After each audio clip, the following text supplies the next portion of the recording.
Joining us now is Massachusetts Democratic Congressman Seth Moulton, who serves on the House Armed Services Committee and served 4 tours of duty in Iraq. Congressman, who do you believe the U.S. should respond to? I mean, what should the response be, and to whom?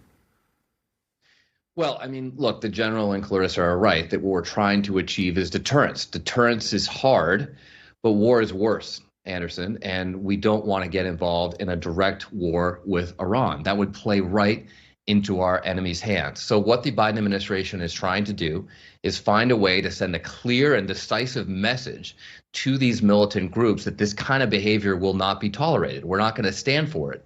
But at the same time, we're not going to allow them to instigate a war that will not only play into our enemy's hands in the Middle East, but frankly, it's just what Russia and China want as well. So the Biden administration has to be smart and strategic here. That's what they're trying to do. I'm wondering what you say to your Republican colleagues in Congress, Senator Lindsey Graham, John Cornyn, who are calling for strike targets inside Iran.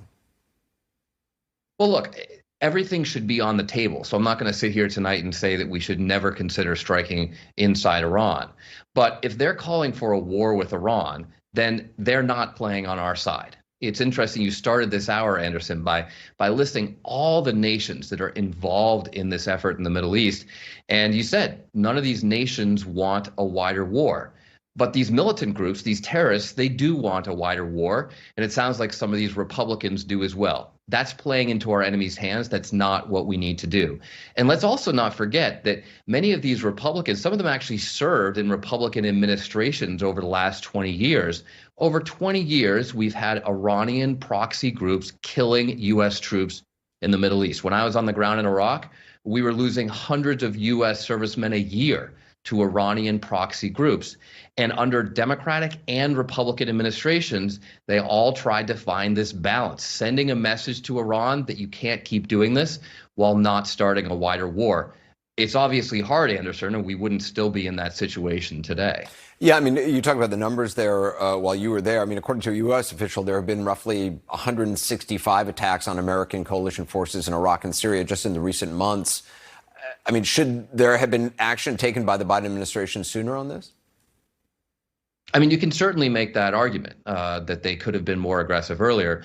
But to think that by doing something a few months ago, they would have suddenly solved a problem that the Bush administration, the Obama administration, and the Trump administration could never solve, I think is fanciful. I mean, there are a lot of people who support Trump right now who are saying that, you know, that Biden needs to be tougher and saying that that's exactly what Trump did. But look, if Trump had been successful over 4 years, we wouldn't be in the same situation we are today.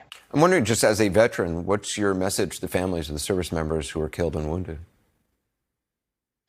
Well, there's nothing that this administration or anyone can do to bring back the lives of those 3 heroes and the loss that their families and their units, that Army Reserve unit in Georgia are feeling right now is something that we can probably never understand. But the message I want to send to their families, to the unit, and to everybody who's watching this is that they didn't die in vain.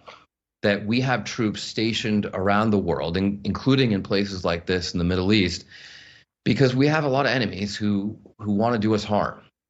And they're out there on the front tonight, as these 3 were this weekend, to fundamentally keep us safe at home.